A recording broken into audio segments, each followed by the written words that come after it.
I want to get into some of the other headlines that we are talking about, and this is a breaking story that we have been following. Michigan State University police have released a note found on the gunman who opened fire on campus last month, killing 3 students and wounding 5 others. The note, dated February 12th, the day before that shooting, claimed that Anthony McRae was working with a group of 20 others who would shoot up other targets. However, police said there were no other shooters and there was evidence that he did work alone. McRae said in the letter that he was a loner and an outcast and had a lot of other things to say. To help analyze all of this, I want to bring in Dr. Carole Lieberman, a forensic psychiatrist and expert witness. As always, Carole, thank you so much for being here. My pleasure. Looking over this note here, obviously it was not released, I would say, within the last hour or so here. What came into your mind? What was the first thing that stood out to you? Well, there were 2 things. Well, actually 3 things. First of all, he described himself as a person, who a lot of other people could fit in that description. Not the violent part necessarily, but I mean the part about feeling alone and everybody hates him and all of that. There are a lot of people walking around feeling that desperate. But the other thing that came into my mind is that even though they say that the investigators have looked into it, no, there couldn't be 20 other people, I wouldn't be so sure. I hope they're doing more investigation. But most likely, I think it might well be because an uncle at least has said that he thinks that he was schizophrenic, paranoid schizophrenic. It might well be that he was referring to 20 people, that are visual or auditory hallucinations, who he does talk to.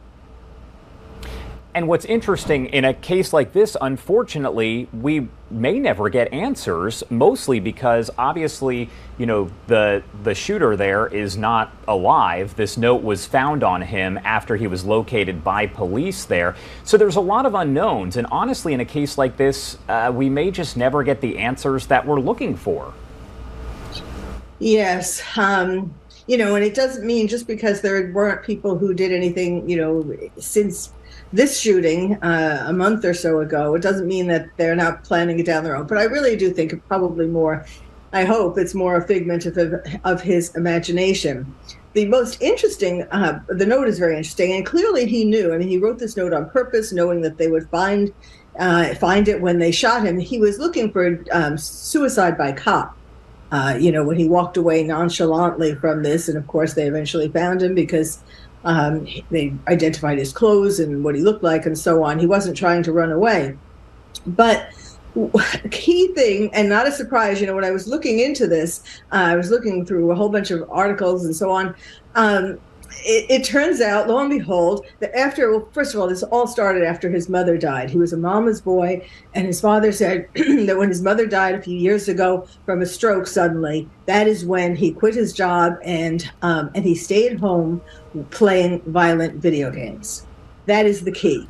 I was saying before that there are a lot of people walking around feeling desperate, unloved, angry, nobody loves me, everybody hates me, I can't get ahead in this world, and so on and so forth.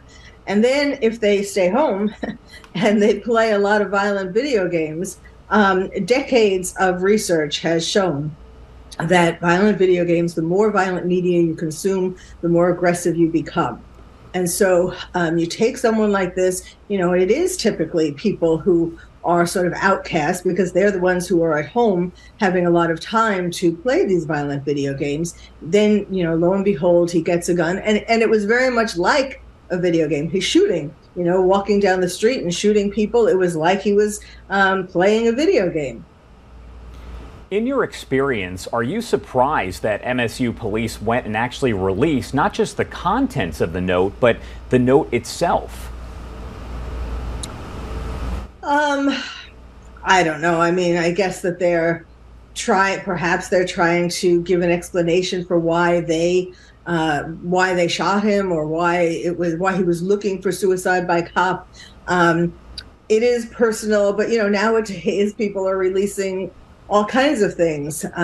So it's not really that surprising. But just going back for a second to the violent, and the reason why I'm sticking on this violent video game issue is because I was the chair of the National Coalition of TV Violence, and we studied all kinds of media violence, including video games. And I testified before Congress several times on the danger of violent media and especially video games. And during COVID, when people were at home having more time to go on the internet, there were many more people who spent many more hours playing violent video games. And now the phenomenon is called bedroom terrorists. And now they're unleashed into the world, and they're expressing their rage. And not all of them are going to shoot up schools or supermarkets or whatever. But, we are seeing more domestic violence, more violence, road rage violence, airplane violence is totally out of control. And so, those are examples of all of the violence that is so stored up in people after those 2 years of lockdowns.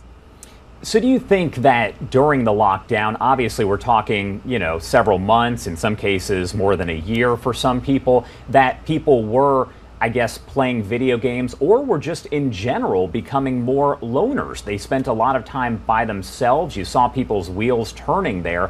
Does that play any kind of role in this in general? Yes, all of us have been hurt, whether we played violent video games or not. All of us have been hurt by the lockdowns. We have become less human in a sense. We feel more awkward talking to each other. We are less connected to each other, in terms of empathy and so on. So yes, that plays a big role in it. All right, Dr. Carole Lieberman, we love having you here on the show to help break things down for us, especially when you're talking about situations like this one. Anything else that you do want to add about this before I let you go?